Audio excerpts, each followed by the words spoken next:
What would your life be like if you could come to work every day and work on something that lit a fire in your heart?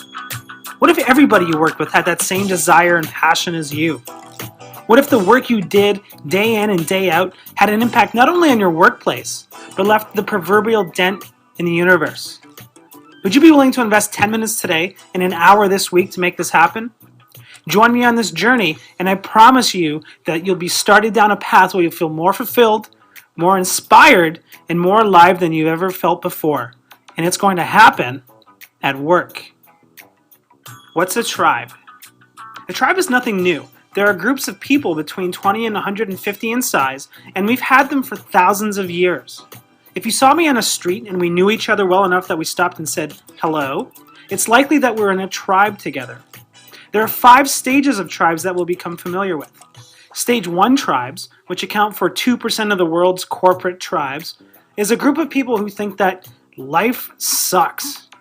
Stage 2 tribes, which account for 25% of the world's corporate tribes, is a group of people who think that my life sucks, and in particular because I have to work with you idiots. Stage 3 tribes, which account for 49% of the world's corporate tribes, is a group of people who walk around thinking, and sometimes saying, well, I'm great. These people and tribes have a lot of energy, but none of it is directed towards a common goal. Stage 4 tribes, which account for 22% of the world's corporate tribes, is a group of people united by language like, we are great and they are not. And lastly, Stage 5 tribes, which account for 2% of the world's corporate tribes, is a group of people united by a vision of changing the world, where there is no talk of competition, only changing the world. We'll focus the majority of our energy on moving from Stage 2 to Stage 3, and then from moving from Stage 3 to Stage 4. The first step, as the authors note, is to understand which stage your tribe is in, because their experience shows that you'll only be successful in moving up the ladder one stage at a time.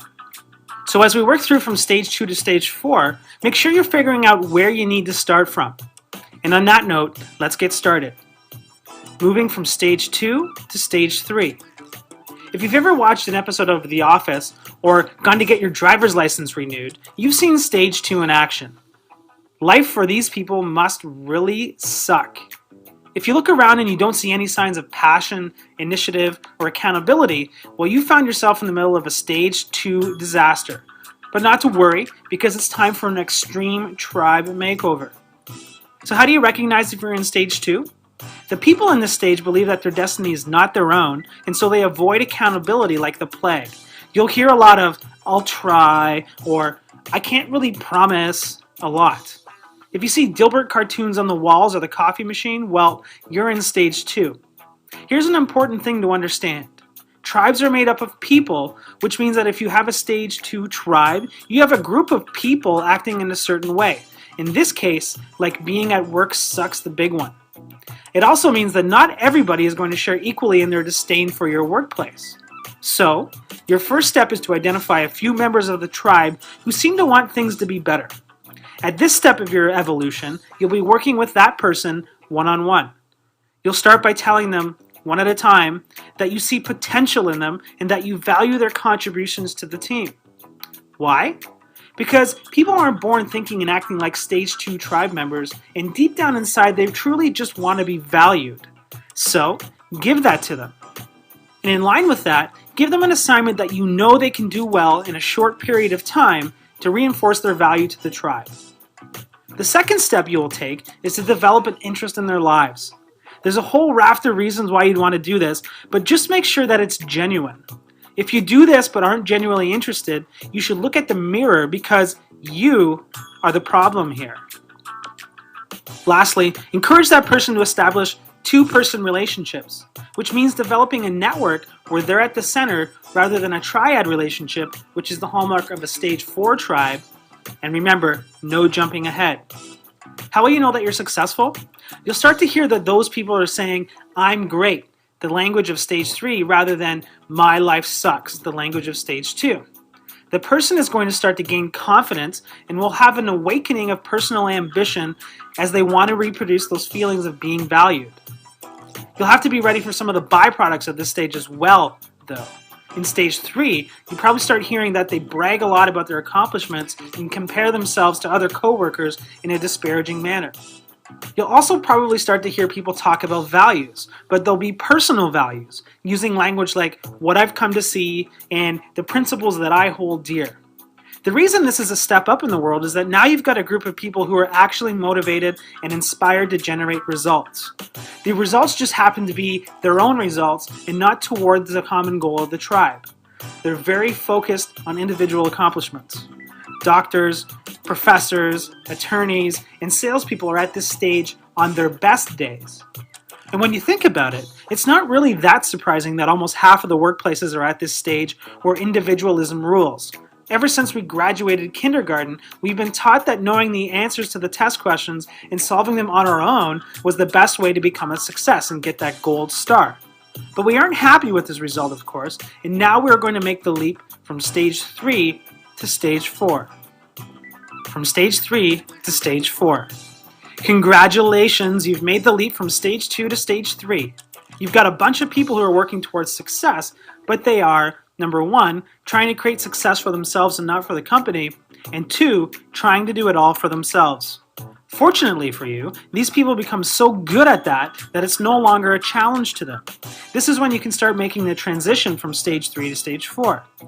And just in case you need some motivation to make this leap, when you move from stage 3 to stage 4, here's what you can expect.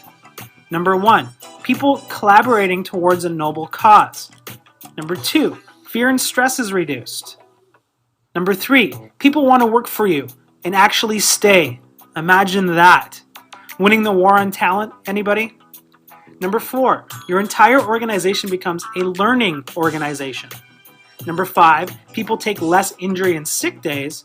And number 6, people are more alive and have more fun. The first thing you can do to start the climb is to point out to these people that they can only accomplish so much on their own. Their effectiveness is severely limited by time, which, despite all the efforts of the time management industry, you can do nothing about. Even the most highly optimized individual can do little to compete with a highly motivated stage 4 tribe. To bring this point home, make sure you point out the superior results that are produced by a stage 4 tribe. The authors have found a 30% increase in effectiveness when you make the leap from stage 3 to stage 4.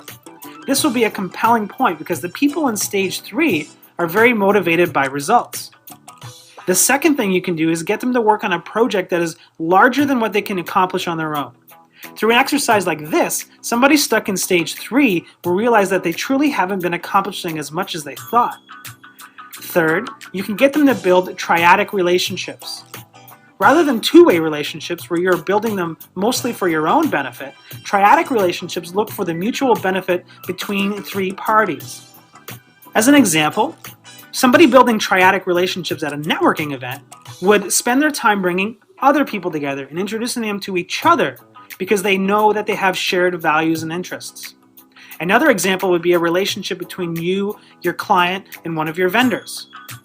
Or it might be a relationship between you and 2 other employees. The real benefit of these relationships is that you're standing up for the same shared values and working towards the same goal.